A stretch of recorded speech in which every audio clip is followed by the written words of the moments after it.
When the M4 Sherman first rolled into combat in 1942, it represented the peak of American wartime pragmatism. It was not the heaviest, nor the most powerful tank of the Second World War, but it was a machine built around a philosophy of balance. It could be produced in massive numbers, repaired in the field with limited tools, and operated by crews with only a few months of training. For the U.S. Army, which needed to equip thousands of armored units across multiple continents, this approach made perfect sense. Yet the Sherman's first real encounters with German armor exposed a painful truth: the logic of industry did not always align with the brutal arithmetic of the battlefield. In North Africa, during late 1942 and 1943, Shermans met the German Panzer IV and later the fearsome Tiger I. Against older Axis tanks, the 75mm gun and roughly 2-inch, 51mm, frontal armor of the Sherman proved adequate. But once the Germans introduced their new heavy designs, the balance shifted. The Tiger's 88mm KWK-36 gun could pierce the Sherman's frontal armor from over 1,000 meters, while the Panther's sloped glassy, 80mm thick at a 55 degrees angle, made it nearly invulnerable to American rounds except at point-blank range. Reports from Tunisia and Sicily showed that even when Sherman struck first, their shells often bounced off German armor. Crews began to realize that survival no longer depended solely on bravery or numbers, but on geometry, material, and design. This was the moment when the philosophical divide between American and German engineering became starkly visible. The Germans built tanks as individual masterpieces, complex, expensive, and time-consuming to manufacture. Every Tiger that left the Henschel factory was a work of craftsmanship, but one that consumed vast resources. The Americans, in contrast, viewed the tank as an industrial product.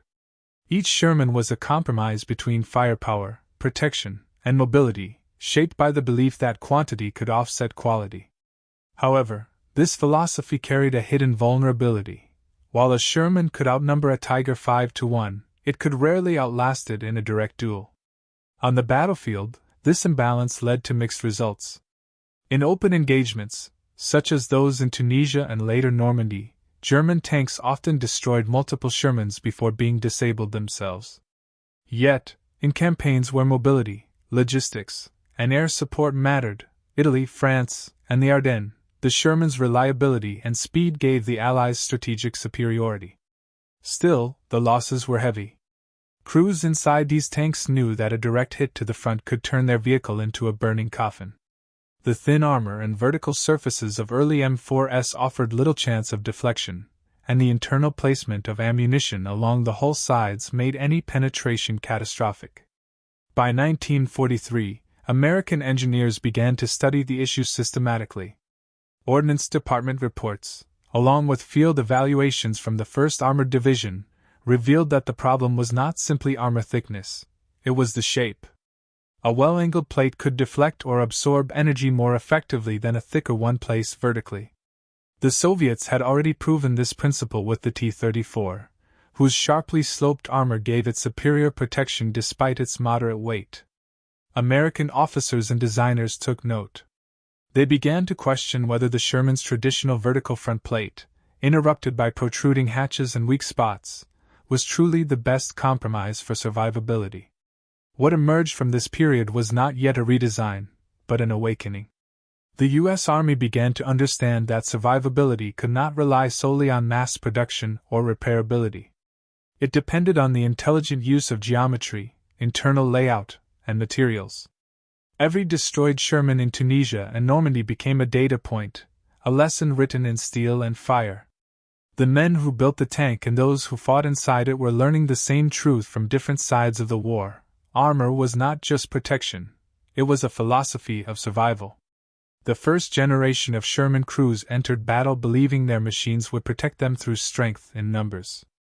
By the end of 1944, that belief had changed.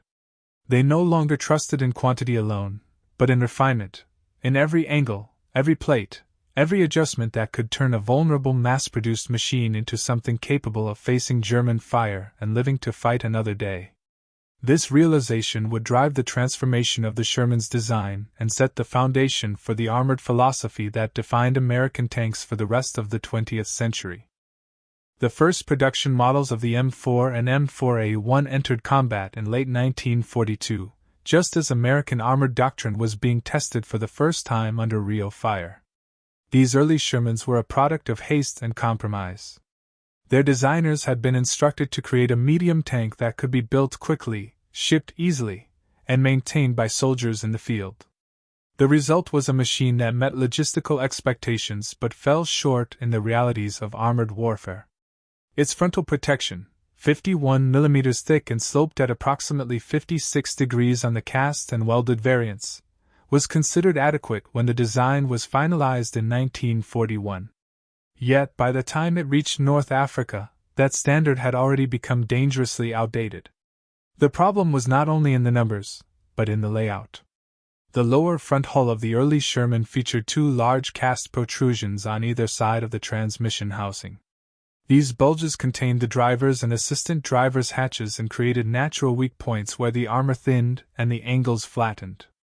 Behind them sat key control linkages and ammunition racks, making any penetration catastrophic.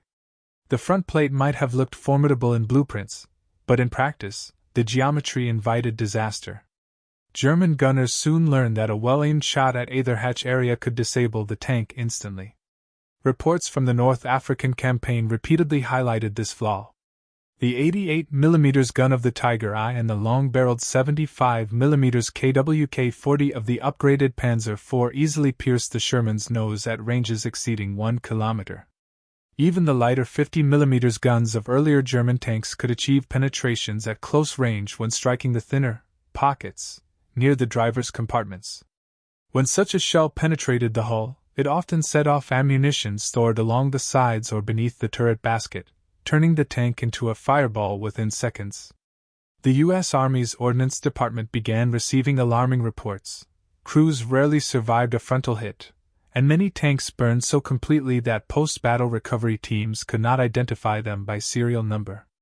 In Sicily and Italy, the situation worsened as German anti-tank defenses grew denser. The Sherman's profile was high, and its flat surfaces reflected incoming rounds rather than deflecting them.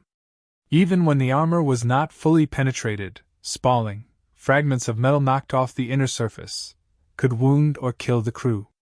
British and American studies estimated that up to 60% of Shermans destroyed in 1943 were lost to frontal penetrations, many through the hatch bulges. Soldiers grimly referred to these zones as death traps. Tank crews, who spent long hours inside the steel hull, became acutely aware of the danger. Field modifications began appearing across the front. Crews welded spare track links and sandbags to the lower hull, hoping to create a crude layer of extra protection. Some units even mounted concrete slabs, though these made the vehicle heavier and prone to mechanical failure. These improvisations offered psychological comfort more than practical safety. The real problem lay deeper, in the structure of the hull itself. Engineers back in the United States began studying captured and damaged tanks. Examination of wrecked Shermans confirmed what the field reports had described. The cast protrusions that housed the driver's hatches acted like funnels for incoming shells. Instead of causing ricochets, they trapped and directed the kinetic energy straight into the crew compartment. A smaller issue compounded the danger. The upper glassy plate met the transmission housing at a nearly vertical joint, forming a visible seam that weakened the structure further. Adding to this vulnerability was the tank's internal arrangement. In order to simplify maintenance and maximize interior space, early Shermans stored dozens of high-explosive and armor-piercing rounds along the hull sides. This design decision made sense in theory, as it balanced weight and allowed for quick reloading. In practice, however, any side penetration instantly ignited the ammunition, creating the dreaded brew-up effect. Crews referred to the tank's interior as a powder keg, and for good reason. By mid-1943, the combination of thin armor, poor angling, and hazardous ammunition storage had become a pressing concern. Statistical analyses by the British and Americans confirmed that Sherman crews suffered higher fatality rates per tank hit than their German counterparts. What had been intended as a well-balanced machine was proving to be one that sacrificed too much for mobility and ease of manufacture. The Ordnance Department faced an uncomfortable truth. The very features that made the Sherman efficient to produce were now costing lives in combat. Increasing the armor thickness would make the tank too heavy for its suspension and engine, yet leaving the design unchanged was unacceptable. The problem demanded not just more steel, but a different way of thinking about protection, one that looked beyond simple measurements and toward the science of shape, slope, and internal safety. In essence, the weakness of the early Sherman was not a single flaw but a convergence of many small decisions born of urgency. Each made sense in isolation, but together they created a pattern of vulnerability that the enemy quickly exploited. The protruding hatches, the flat glacis, the exposed ammunition racks, all were symptoms of a design philosophy shaped by speed and production rather than survivability. It was a lesson written in armor plate, and reinforced by every destroyed vehicle retrieved from the battlefield. By the end of 1943, it had become clear to both soldiers and engineers that the M4 would need to evolve, or its crews would continue paying the price for those early compromises. By 1943, the U.S. Ordnance Department had begun to recognize that the M4 Sherman, though a logistical triumph, required significant structural refinement to remain competitive against newer German armor. The department's engineers faced two intertwined challenges: the tank's vulnerability to frontal penetrations and its tendency to ignite catastrophically once hit. Both issues stemmed from the same root: the early wartime compromises that had prioritized speed of production over long-term survivability. As field reports accumulated from Tunisia, Sicily, and Italy, it became clear that the problem could not be solved with minor field modifications. The Sherman's hull itself had to be redesigned. The Ordnance Department initiated a comprehensive review of the M4's armor geometry in early 1943. Engineers analyzed dozens of recovered wrecks and documented each penetration point in relation to the angle and type of incoming fire.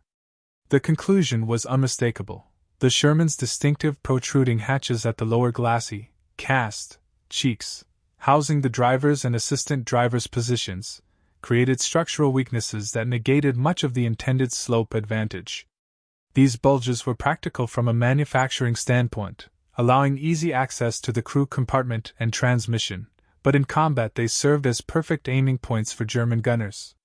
Their rounded shape and thinner metal sections failed to deflect projectiles, concentrating kinetic energy instead of dispersing it. The solution that emerged was both elegant and pragmatic. Instead of thickening the armor indiscriminately, American engineers proposed a complete reconfiguration of the front hull. The new design eliminated the separate cast bulges and replaced them with a single, continuous frontal plate welded at a shallower angle, approximately 47 degrees from the vertical. Although this meant the armor appeared less sloped visually, the solid structure provided greater uniformity and fewer weak seams. The new, large hatch hull also featured relocated crew hatches on the upper glacis plate, where they no longer compromised the ballistic integrity of the front armor. This change required retooling of casting molds and welding jigs across several factories, but it significantly strengthened the tank's most vulnerable section. The increase in armor thickness, from 51 mm on the early models to 63.5 mm on the redesigned hull, further improved protection without unbalancing the tank's weight distribution. Because of the better angle and reduced number of openings, the effective resistance of the new plate equaled roughly 90 mm of vertical steel, enough to stop medium-caliber rounds that had previously pierced the front with ease. The design was implemented on the welded hull variants M4A2 and M4A3, which were powered by diesel and Ford GAA gasoline engines respectively. These changes did not appear overnight. Factories transitioned gradually throughout 1943 and early 1944, leading to a mixture of old and new hull types on the front lines. At the same time, engineers tackled a second and equally deadly flaw: the Sherman's ammunition storage. Internal studies conducted by the Ordnance Department and the Armored Force Board at Fort Knox revealed that nearly 60 to 80% of Shermans hit by enemy fire caught fire or exploded, largely due to the placement of ammunition along the hull sides. The heat and shock of penetration often ignited propellant charges even when the shell failed to detonate directly.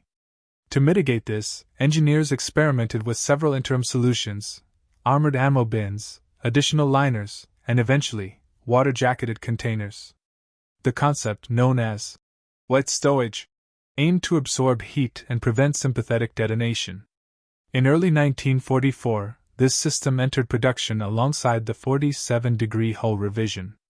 In the new layout, most of the 75mm and later 76mm rounds were moved to the floor of the fighting compartment, inside sealed compartments filled with a water glycol mixture.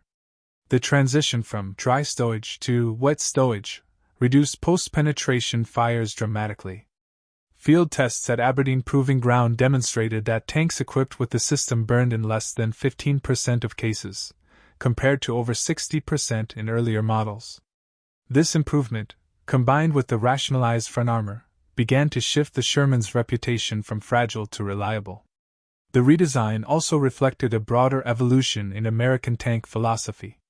The early wartime focus on rapid production had created a machine that was easy to build but costly in lives. By 1943, with battle experience accumulating across 3 continents, American engineers had learned that survivability depended not only on numbers but on smart design. The introduction of the 47-degree, large hatch, hull marked a pivotal step in this learning process. It demonstrated that incremental, evidence-based engineering could achieve the same battlefield effect as revolutionary new models, without halting production or disrupting supply chains. Factories such as Fisher Body, Press Steel Car, and Ford Motor Company implemented the new hulls across multiple Sherman variants, gradually phasing out the older, small hatch designs. By mid-1944, the improved M4A3 75W and M4A3 76W had become the standard issue for U.S. armored divisions in Europe. Although the tank still faced superior German guns, its ability to survive the first hit, and for the crew to escape or fight back, was markedly improved. In the context of armored warfare, this transformation represented a quiet revolution. The United States had turned battlefield feedback into engineering progress, refining an existing platform rather than discarding it. The 47-degree hull and wet ammunition storage did not make the Sherman invincible, but they transformed it from a liability into a resilient, adaptable weapons system. By late 1943, the foundation had been laid for a new generation of Shermans, machines that would carry American armored forces across France, through the Ardennes, and ultimately into the heart of Germany. The catalyst for the Sherman's transformation came not from a single battle, but from a disturbing pattern that repeated itself across every front where the tank was deployed. From North Africa to Italy and later in Normandy, American and British crews reported the same grim phenomenon. A single penetration of the hull often resulted in instant ignition. The fire would sweep through the fighting compartment, consuming the crew in seconds and leaving behind only a blackened shell. These catastrophic burnouts became so common that soldiers coined a bitter nickname for their tank.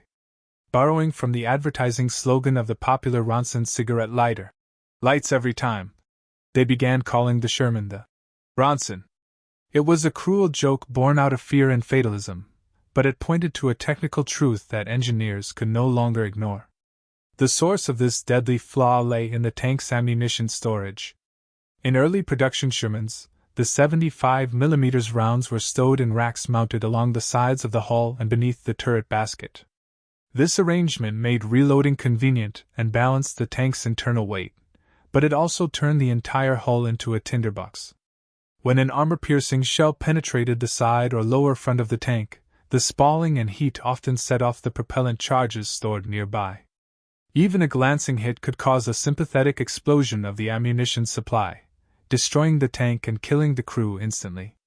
By mid-1943, battlefield data from the British 8th Army and the U.S. Armored Force Board confirmed the scale of the problem. In most cases, the crew had less than 15 seconds to escape after a penetration before the tank was engulfed in flames. An estimated 60 to 80% of Shermans lost to enemy fire burned beyond repair, a figure far higher than for German or Soviet tanks. These findings reached the Ordnance Department in Washington and the design teams at Aberdeen Proving Ground. It was clear that solving the Sherman's reputation for flammability was as urgent as improving its armor.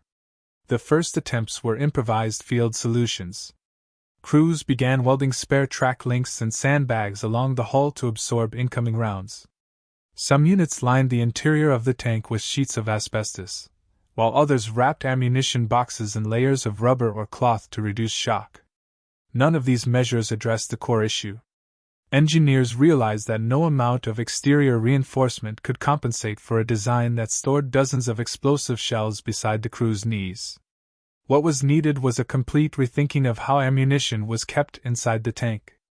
In late 1943, a team of engineers at the Ordnance Department began developing a new storage system based on a simple principle: absorb and isolate.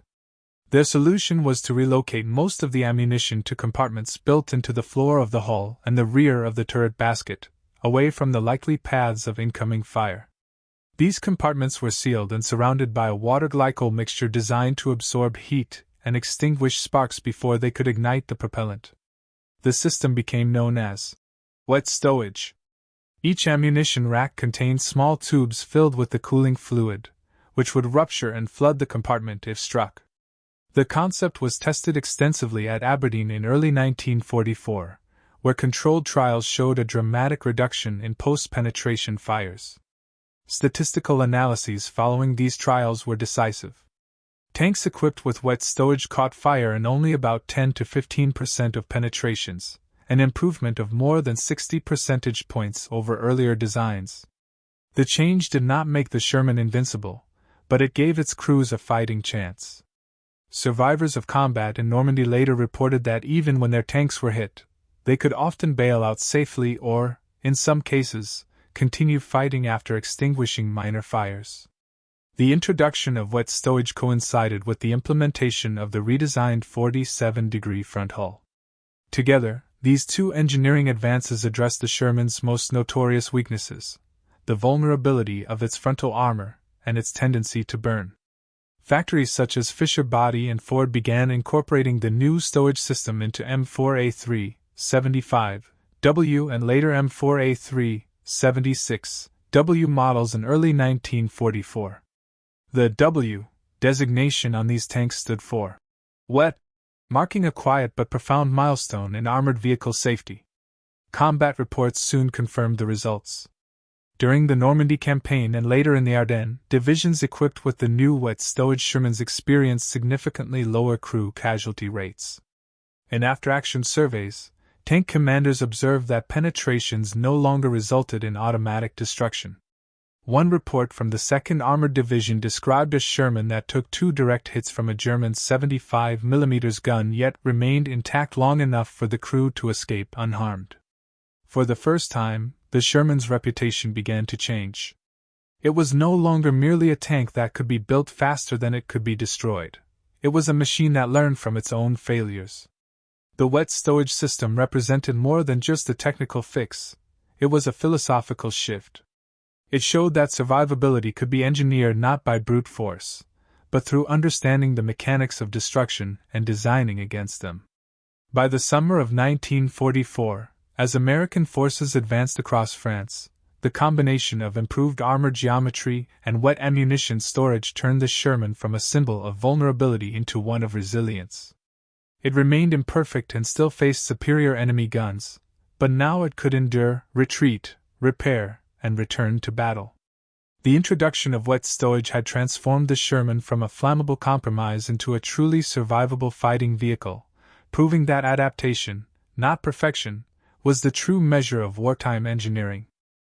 By mid-1944, the transformation of the Sherman from a flawed but functional tank into a more survivable battlefield machine had moved from the drawing board to the factory floor. The process of implementation was not a single sweeping redesign but a series of gradual, carefully managed adaptations that reflected the collective learning of engineers, soldiers, and production planners. Every new modification represented a compromise between ideal engineering and the realities of wartime mass manufacturing.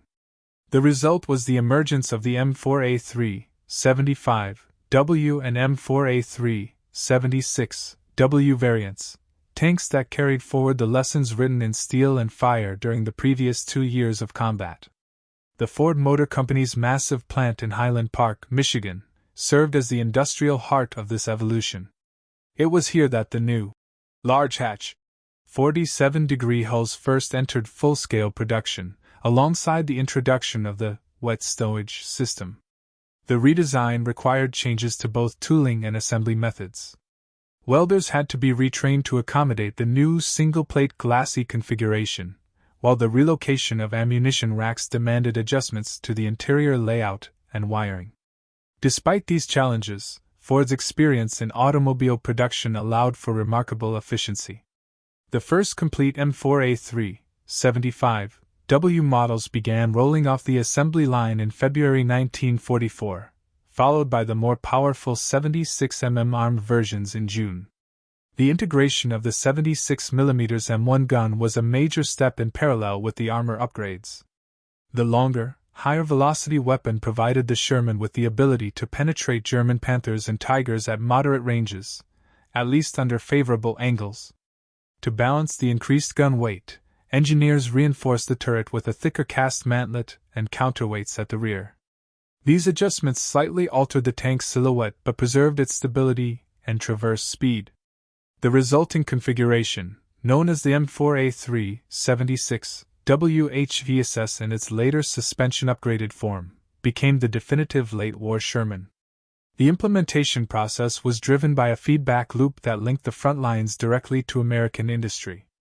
After every major campaign, North Africa, Italy, Normandy, the Ordnance Department collected field reports and damaged vehicles, analyzing penetration patterns, crew survivability, and mechanical failures. These reports were then circulated among contractors such as Fisher Body, Pressed Steel Car, and Chrysler's Detroit Tank Arsenal. Instead of halting production for redesigns, engineers implemented running changes, meaning that improvements were phased into ongoing manufacturing without interrupting output. This approach ensured that the tanks reaching Europe in the summer of 1944 already incorporated many of the lessons learned only months earlier in Italy. Each factory contributed its own refinements. Fisher Body in Grand Blanc, Michigan, specialized in welded hulls and developed precise jigs for maintaining the 47-degree glassy angle. Pressed Steel Car modified its casting molds to produce the improved one-piece nose section, which eliminated the vulnerable seam between the upper plate and transmission housing.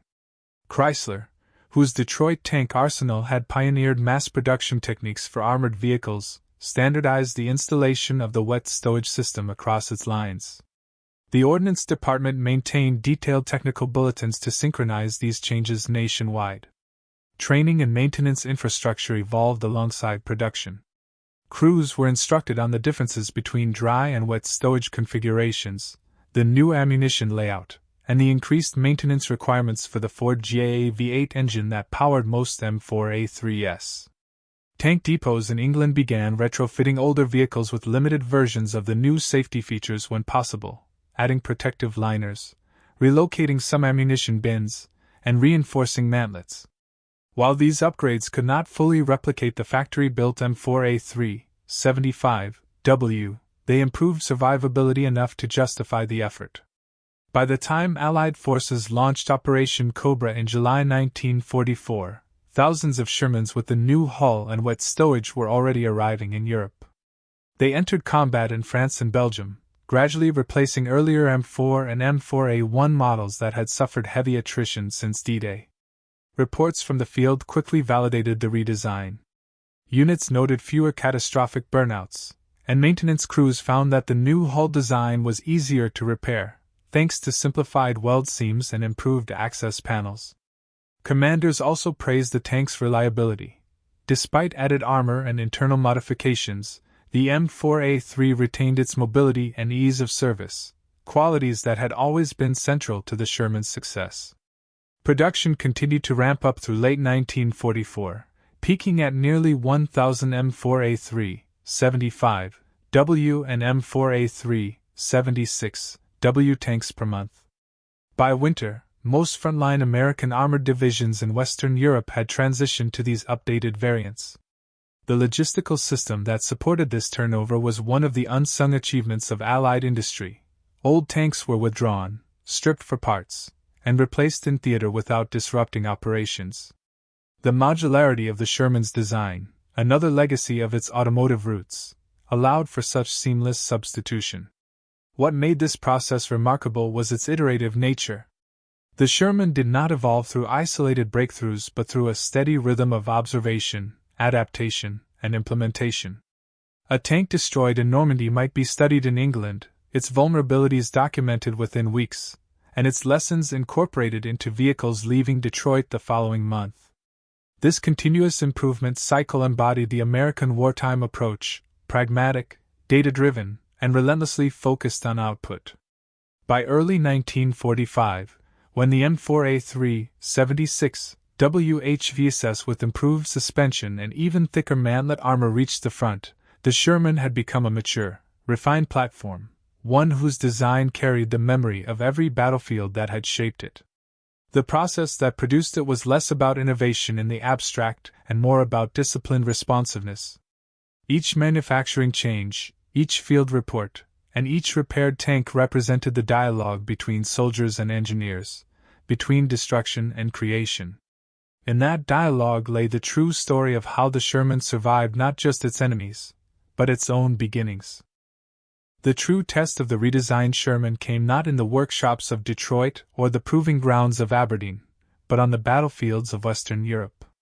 By the time the Allies pushed through Normandy and began their advance toward the German border, the improved M4A3 series had arrived in sufficient numbers to influence the course of armored engagements. Among the new arrivals was a unique variant, the M4A3E2 assault tank, better known to soldiers as the Jumbo. Its creation represented the culmination of months of field experience, engineering adjustments, and battlefield necessity. Production of the M4A3E2 began in May 1944 at the Fisher Tank Arsenal in Grand Blanc, Michigan, under an order of just 254 units. The design philosophy behind it was straightforward: create a Sherman capable of leading assaults against fortified positions and surviving direct hits that would destroy a standard tank. To achieve this, engineers reinforced the front hull to a remarkable 102 mm of armor, sloped at the same 47-degree angle as the newer Sherman hulls. The sides were thickened to 76 mm, and the turret, based on a modified T-23 design, received up to 152 mm of protection at the front. The added armor increased the tank's weight from around 33 tons to nearly 42, requiring stronger suspension components, and reducing top speed to roughly 22 miles per hour. Despite these drawbacks, the M4A3E2 offered unprecedented survivability for an Allied medium tank. The first 128 jumbos reached Europe through the port of Cherbourg on September 22, 1944. Contrary to later myths, they did not fight in the Normandy campaign itself, which had ended weeks earlier, but entered combat during the Allied advance through France and Belgium in the autumn of 1944. They were issued primarily to armored divisions of the U.S. 1st and 3rd Armies, where they served as assault leaders, tanks assigned to spearhead attacks, absorb enemy fire, and provide cover for standard Shermans following behind. Field reports from units such as the 3rd Armored Division and the 4th Armored Division soon confirmed the tank's effectiveness. In several documented cases, German 75 mm and even 88 mm rounds failed to penetrate the jumbo's front armor at normal engagement ranges. Crews described hearing the impact of shells that left nothing more than dents or cracks in the exterior plating. The psychological effect was equally important. Soldiers who had once viewed the Sherman as a vulnerable death trap now had a machine they trusted to take punishment. In close quarters fighting through French towns and forested terrain, jumbos often led the way, clearing paths through enemy defenses and surviving multiple direct hits in the process. However, the added weight created new mechanical stresses. The heavier armor put a strain on the suspension and drivetrain, leading to frequent breakdowns in rough terrain. Maintenance crews adapted by cannibalizing parts from standard Shermans and experimenting with upgraded shock absorbers. Despite these issues, the operational availability of jumbos remained high, thanks in part to the robust logistical systems supporting U.S. armored forces. Commanders considered the trade-off between mobility and protection acceptable, given the tank's role in assault operations. As the Allies approached the Siegfried Line in late 1944, the jumbos found their ideal role. Their thick armor allowed them to withstand repeated hits from German anti-tank guns and fortifications while providing suppressive fire for infantry. Reports from the 743rd Tank Battalion during the fighting near Aachen noted that a single jumbo absorbed multiple 75mm and 88mm hits without penetration. In one instance, a jumbo nicknamed Cobra King of the 37th Tank Battalion became the first tank to break through to the surrounded 101st Airborne Division in Bastogne during the Battle of the Bulge in December 1944. Its success became legendary and symbolized the resilience of American armor in the harsh winter campaign. The Battle of the Bulge provided the harshest conditions imaginable for testing the improved Shermans, including the jumbos and the newer M4A3 76W models. In freezing temperatures and deep snow, the tanks demonstrated the combined advantages of the revised hull, wet ammunition storage, and heavier protection. German forces fielded superior Panther and Tiger tanks, but the Americans compensated with numerical superiority, tactical flexibility, and mechanical reliability. Even when hit, the redesigned Shermans often burned less frequently, and could be recovered and repaired. This durability allowed U.S. armored divisions to maintain operational strength despite heavy engagements. Crews frequently modified their jumbos in the field. Some welded spare track links, armor plates, or even sections of destroyed tanks onto the hull for additional protection. Others swapped out the original 75mm M3 gun for the higher velocity 76mm M1, giving their tanks improved penetration against German armor. By early 1945, these upgun jumbos became the most formidable Shermans in Europe, hybrids of field ingenuity and factory engineering. Statistical analyses after the war confirmed the battlefield impressions. The M4A3E2 had one of the lowest loss rates among all Sherman variants in combat, with most casualties resulting from mechanical failures or flanking shots rather than frontal penetrations. Its existence also had a strategic influence far beyond its small production numbers. The experience gained from operating the jumbo informed post-war U.S. tank design philosophy, emphasizing the value of improved frontal armor and true survivability over raw mobility. In the end, the M4A3E2 was more than a heavily armored Sherman. It was the proof of concept that the medium tank platform could evolve to meet the demands of high-intensity warfare. It validated the lessons learned from the earlier losses in North Africa and Italy, demonstrating that smart engineering and tactical adaptation could compensate for initial disadvantages. When American tankers crossed into Germany in early 1945, many did so behind the thick steel of a jumbo, a machine that embodied not only the industrial might of the United States, but also the cumulative experience of every battle fought since 1942. The influence of the late-war Sherman designs extended far beyond the battlefields of 1944 and 1945. What began as a series of emergency modifications in response to combat experience ultimately reshaped the philosophy of American tank engineering for decades to come. The 47-degree glacis, the one-piece welded hull front, and the wet ammunition storage system were not temporary adaptations. They became foundational principles in the U.S. approach to armored vehicle design. Together, these innovations transformed the Sherman from a stopgap wartime product into a blueprint for the post-war generation of tanks that followed. By the end of 1944, the improved M4A3 variants had become the preferred standard for U.S. armored divisions operating in Europe. Their combination of improved frontal protection, reliable 4GA gasoline engine, and safer ammunition layout made them the most balanced configuration among all Sherman types. The shift in production toward the 47-degree hull design reflected a strategic consensus. Survivability could not depend solely on raw armor thickness but on the intelligent use of angles and internal organization. The U.S. Army Ordnance Department codified these findings in its post-war reports, which noted that sloped armor and compartmentalized ammunition were far more efficient in protecting crews than adding mere millimeters of steel. The impact of these conclusions was immediate. The M26 Pershing, which entered service in the closing months of the war, incorporated lessons learned from the Sherman's evolution. Its armor layout reflected the same design logic, a sharply sloped glacis and a focus on frontal protection rather than uniform thickness across all sides. Engineers also retained the concept of low-mounted, internally shielded ammunition storage to prevent fires. The Pershing's design thus represented not a radical departure, but the natural continuation of principles refined on the Sherman's production lines. Beyond the United States, the late-war Sherman variants influenced Allied nations as well.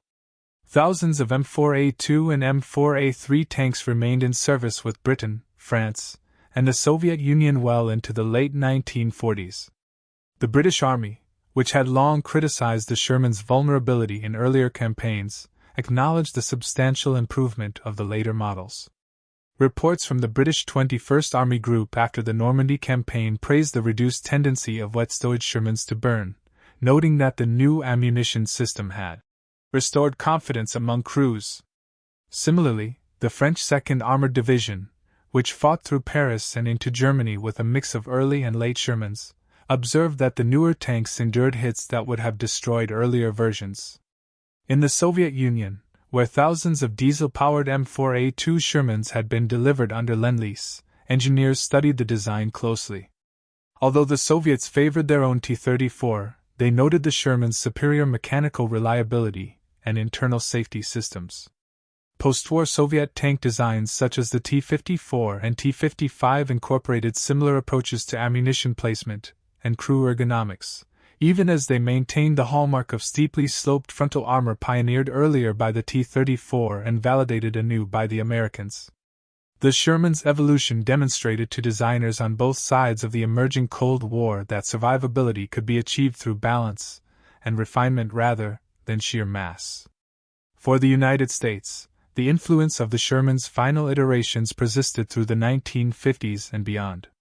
The M46 and M47 Patton tanks that replaced the Pershing carried forward its armor philosophy and many of the Sherman's maintenance advantages: modular construction, rationalized interior layout, and easily replaceable components.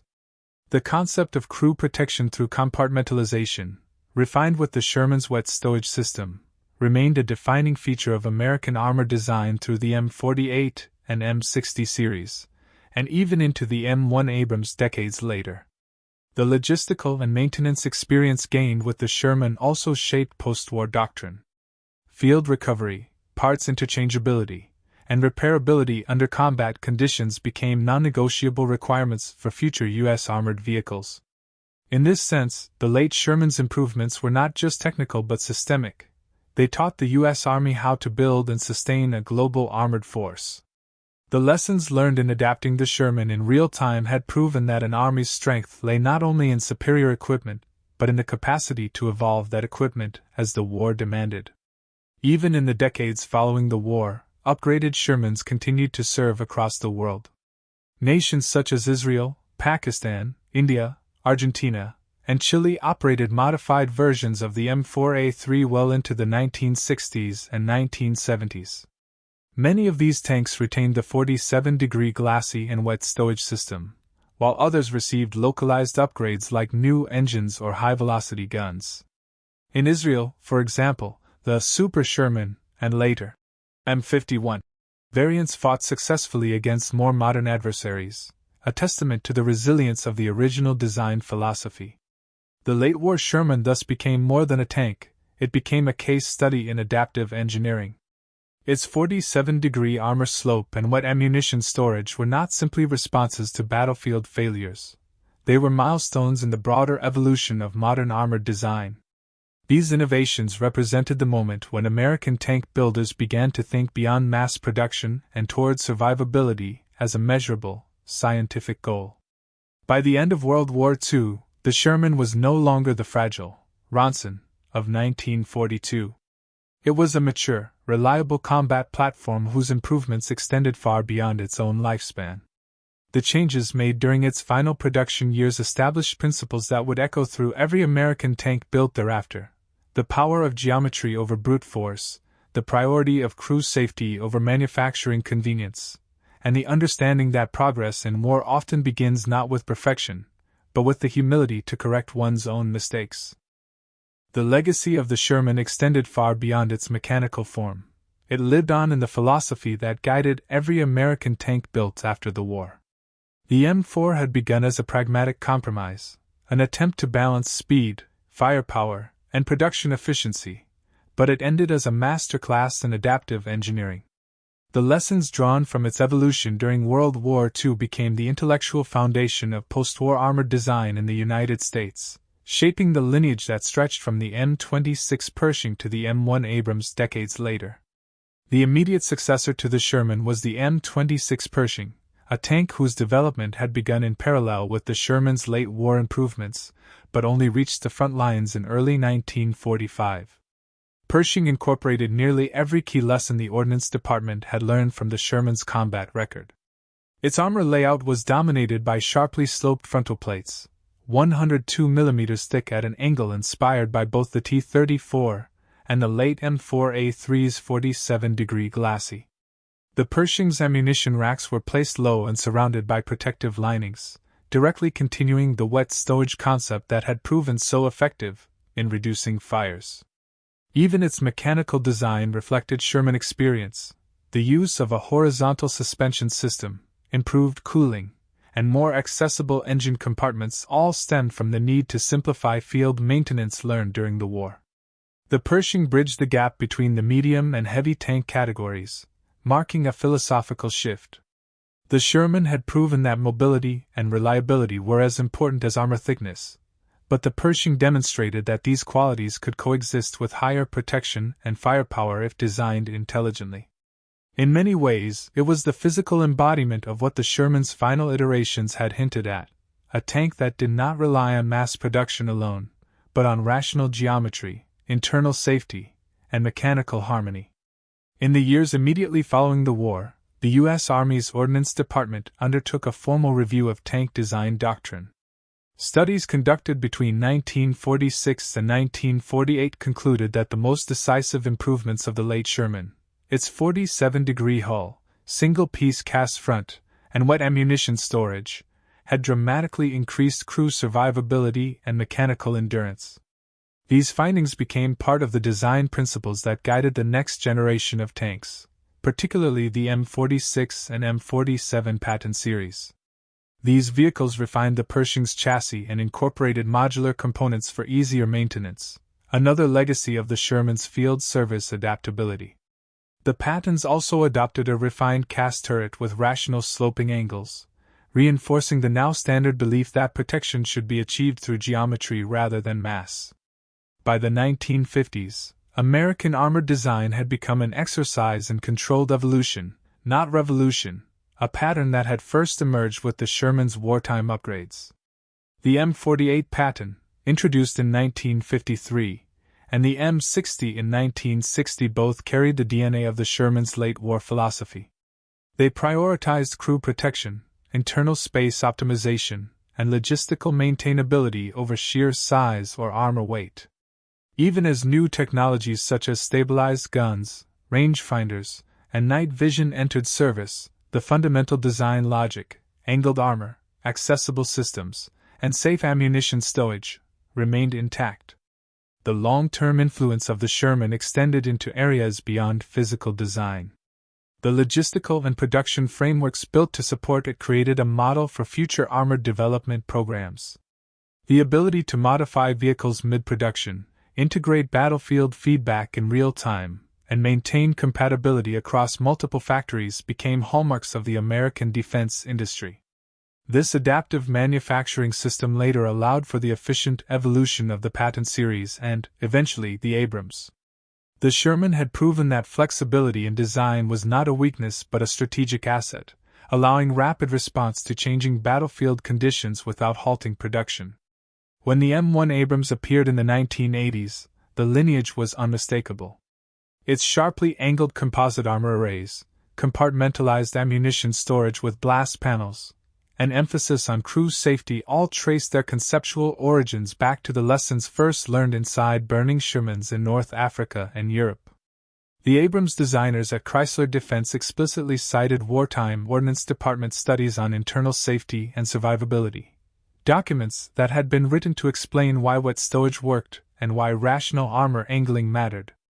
Even the Abrams' focus on maintainability in the field, with removable engine modules and interchangeable components, echoed the same design priorities that had made the Sherman reparable under fire. Beyond the technical and industrial spheres, the Sherman's legacy was philosophical. It taught a generation of engineers and officers that perfection was not achieved at the drafting table but in the iterative dialogue between factory and battlefield. Every shell that struck a Sherman, every crew report that returned from the front, became data for improvement. This culture of adaptation would define American military engineering through the Cold War and into the modern era. By the time the last operational Shermans were retired from frontline service in the 1970s, their influence had already been immortalized in metal, doctrine, and method. From the Pershing to the Patton, and finally to the Abrams, the same design principles persisted: that survivability was a science of angles, that internal layout was as vital as armor thickness, and that the most successful machines were those designed not merely to fight, but to endure. The Sherman's legacy, therefore, was not simply a tank, it was the birth of an engineering tradition built on humility, resilience, and the relentless pursuit of better ways to protect human life in war. The story of the Sherman was not one of sudden genius or revolutionary invention but of continuous evolution born from necessity, humility, and adaptation. It represented the rare instance in wartime engineering where progress emerged not from perfection at conception, but from imperfection refined under fire. The Sherman began its life as a compromise, an industrial solution to a global problem, and over the course of 3 years, it transformed from a symbol of vulnerability into an emblem of survival. Its evolution was a mirror of the American wartime mindset itself, pragmatic, empirical, and unafraid to learn from failure. The Sherman's journey illustrated that victory in modern war was as much a triumph of process as it was of weaponry. When the first models were deployed in 1942, their shortcomings were painfully visible. The tank's vertical armor, exposed ammunition racks, and thin protection doomed many crews in North Africa and Italy. Yet, instead of abandoning the design, the U.S. Ordnance Department, soldiers, and engineers began an iterative dialogue, a cycle of destruction, analysis, and improvement. Every tank loss became data, every report from the front lines became a blueprint for change. This dynamic relationship between battlefield and factory transformed the Sherman from a machine of compromises into a vehicle of understanding. It was this process, the willingness to confront one's own mistakes and correct them in real time, that defined the Sherman's philosophical legacy. Its improvements were modest in appearance: a revised armor angle, a safer ammunition layout, a re-engineered glacis, and a redesigned hatch. Yet, collectively, these changes redefined the nature of survivability. The Sherman did not need to be invincible, it needed to be reparable, adaptable, and capable of keeping its crew alive. In that sense, it embodied a new kind of strength, one based not on brute force, but on intelligence and resilience. The late-war Sherman proved that durability was not the same as invulnerability. A tank could still be destroyed, but what mattered was whether its crew survived, whether the vehicle could be repaired, and whether the army could replace it faster than the enemy could respond. This was the industrial and moral philosophy behind the Sherman: endurance over spectacle, learning over pride. Its evolution was a testament to the belief that progress in war comes not from the pursuit of flawless machines, but from the refinement of flawed ones through human creativity and discipline. In this sense, the Sherman became more than just a tank. It became a philosophical statement about the relationship between technology and humanity. Its engineers did not seek perfection in isolation. They sought to understand how a machine could serve its operators better, how design could protect life rather than merely project power. The introduction of wet ammunition stowage, the sloped 47-degree glacis, and the simplified repair systems all reflected this deeper purpose. They were not feats of mechanical showmanship, but acts of empathy disguised as engineering. The Sherman, in its final form, was a machine built not just to fight wars, but to learn from them. The war's outcome confirmed the wisdom of that approach. In the end, it was not the heaviest or most heavily armed tank that defined Allied victory. It was the one that could adapt, survive, and keep moving forward. The Germans produced the magnificent but temperamental Tiger. The Americans built the modest yet enduring Sherman. One represented perfection in isolation, the other progress in motion. History ultimately favored the latter. The lessons of the Sherman extended far beyond armor design. They spoke to a broader truth about human endeavor, that strength without adaptability is fragile, and that intelligence is the most enduring form of defense. The men who fought inside these machines carried that lesson home, as did the engineers who built them. Together, they proved that reason could prevail even in the most irrational of human enterprises, war. By the time the last Sherman rolled into a museum, or was sold to a foreign army, it had already transcended its steel form. It stood as a testament to the idea that survival is not an accident of fortune, but a consequence of learning. It was a monument to iteration, to the human capacity to observe, analyze, and improve under unimaginable pressure.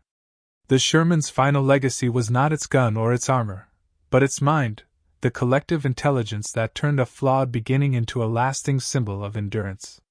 It reminded the world that even in the darkest hours of conflict, progress is possible, and that thought, when disciplined and humane, can save lives as surely as armor ever could.